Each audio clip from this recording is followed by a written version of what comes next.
Bismillahirrahmanirrahim. Assalamualaikum warahmatullahi wabarakatuh. Perkenalkan, kami dari kelompok 1 akan mempresentasikan tentang problem mendasar filsafat pendidikan Islam. Kami dari kelompok 1 yang beranggotakan Hardifa Iman Syahputra, Muhammad Marko Razsyah Fahrazi Herman, dan Nurfadilah Nasution. Alam, manusia, dan masyarakat dalam perspektif Islam. Hakikat alam. Alam semesta ini atau kosmos mempunyai makna serasi harmonis. Sedang kata alam berasal dari bahasa Arab yaitu alam, yang satu akar kata dengan ilmu, yang artinya pengetahuan.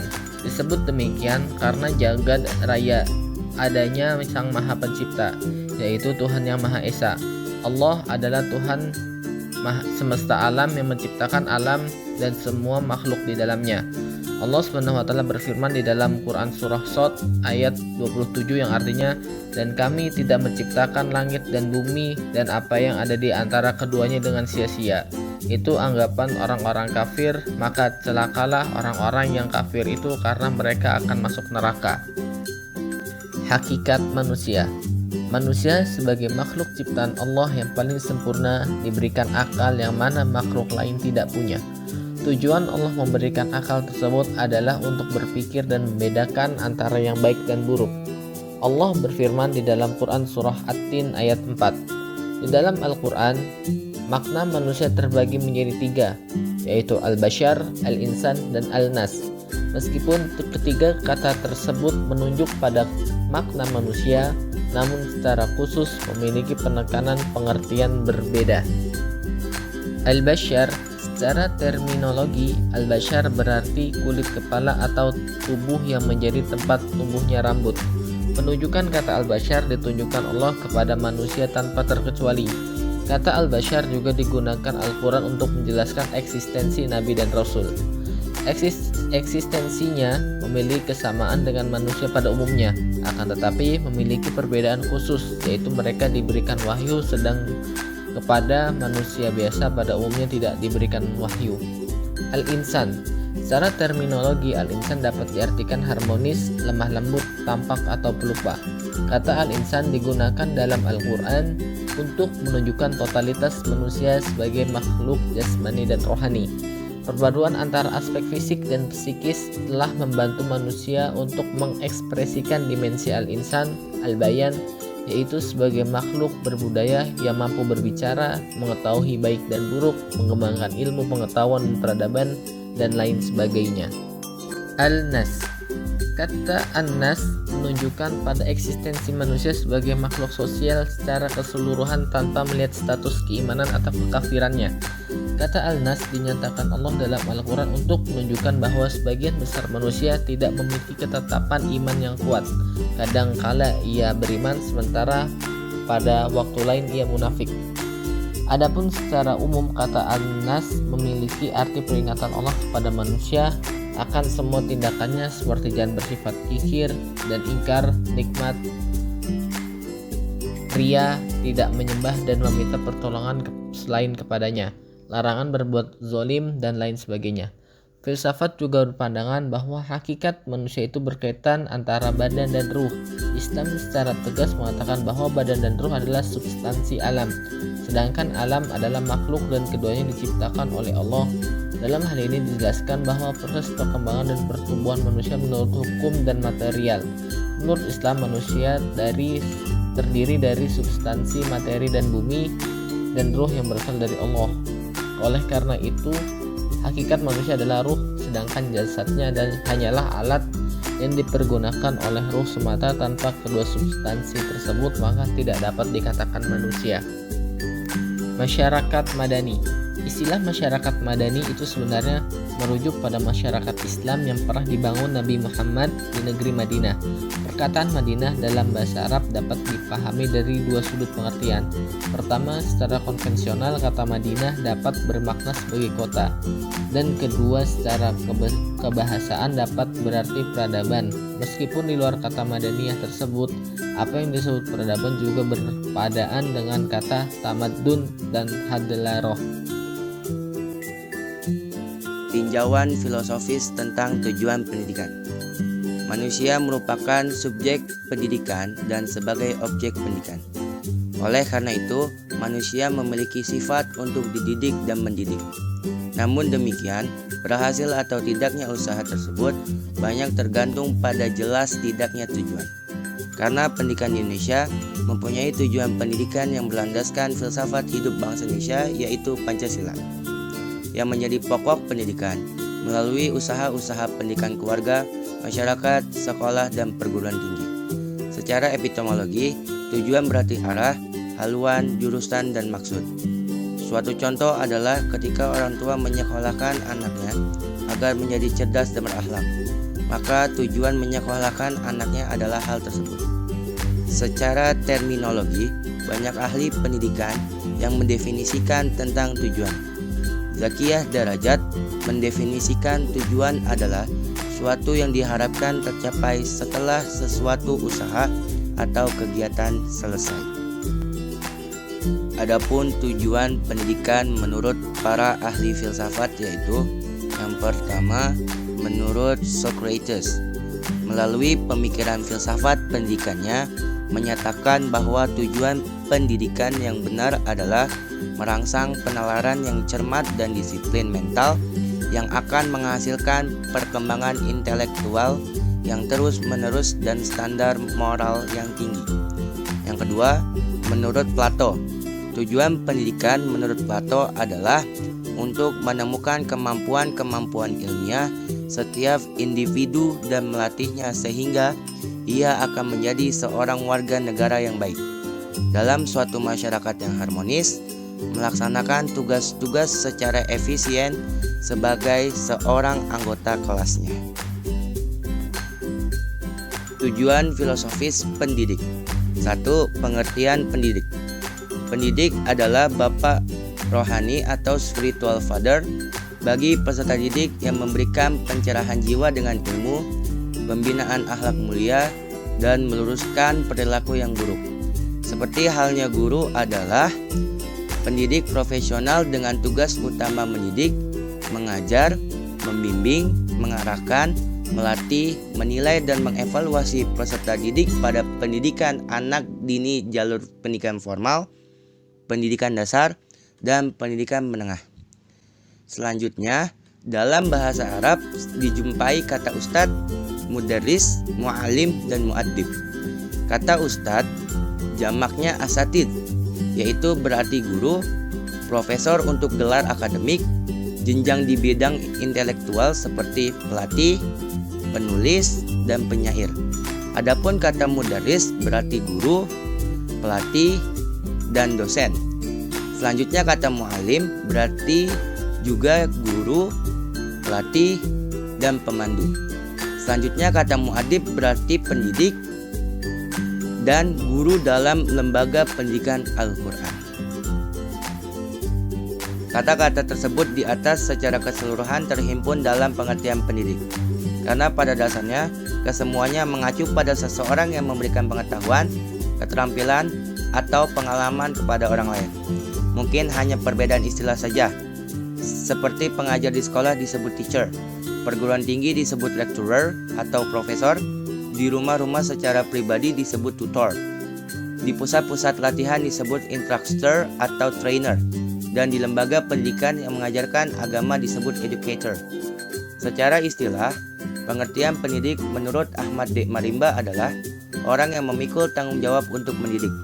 Orang dalam pengertian ini adalah orang dewasa yang karena hak dan kewajibannya bertanggung jawab atas pendidikan si terdidik. Sejalan dengan itu, Ahmad Tafsir juga mengemukakan bahwa pendidik adalah siapa saja yang bertanggung jawab terhadap perkembangan anak didik dan mengupayakan perkembangan seluruh potensi anak didik, baik afektif, kognitif, maupun psikomotorik. Hakikat pendidik. Dalam konteks pendidikan, pendidik jelas memainkan peranan sentral. Pendidik tidak hanya mengajar dan mentransformasikan ilmu, Lebih dari itu, ia berpeluang untuk menanamkan nilai-nilai dalam peserta didik. Dalam konteks pembahasan filsafat pendidikan Islam, Abuddin Natta mengemukakan ada 3 pendidik sesuai penunjuk Al-Quran, yaitu Allah, para rasul, orang tua peserta didik, dan orang lain yang berprofesi sebagai pendidik atau guru. Pertama, Tuhan Allah Subhanahu wa Ta'ala sebagai guru.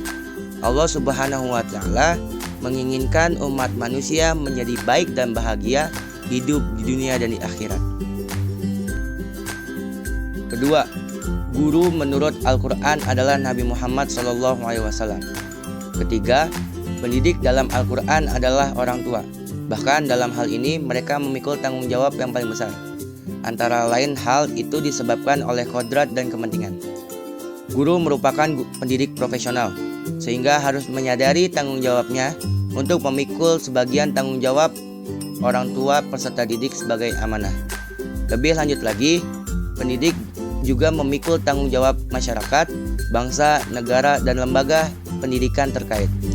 Maka guru dituntut untuk memiliki kompetensi pedagogis, personal, profesional, dan sosial.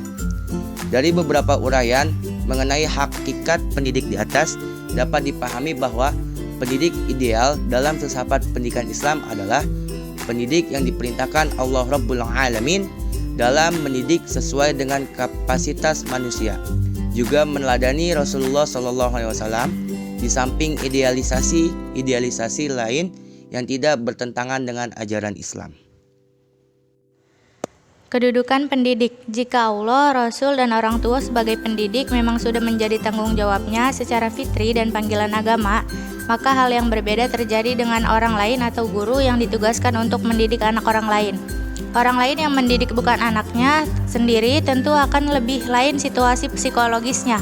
Oleh karena itu, agar tugas mendidik tersebut tidaklah mengendor, maka ajaran agama dan juga praktik dalam sejarah menempatkan beberapa aturan normatif yang dapat memotivasi para guru dan dalam mendidik.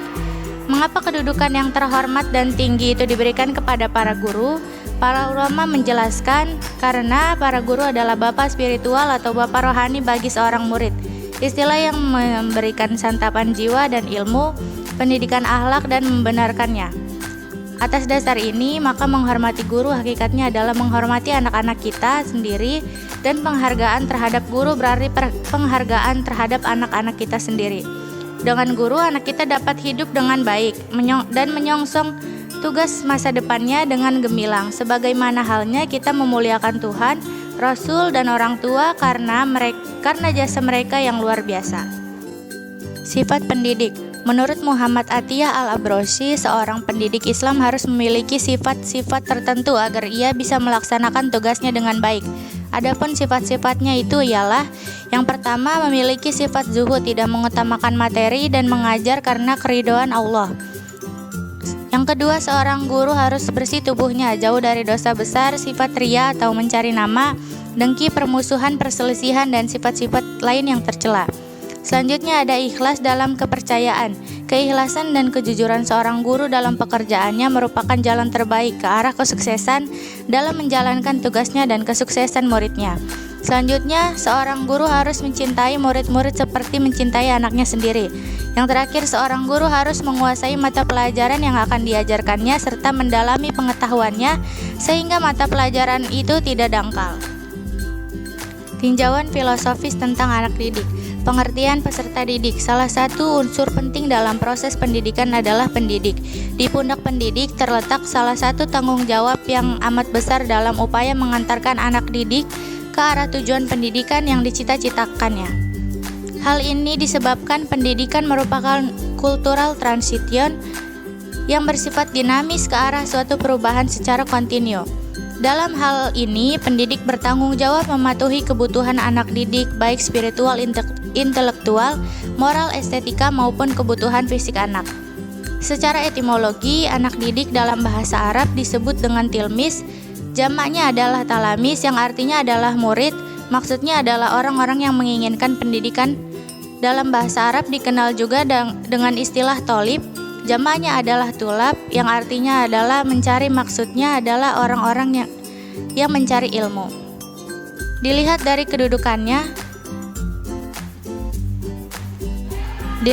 kedudukannya, anak didik adalah makhluk yang berada dalam proses perkembangan dan pertumbuhan.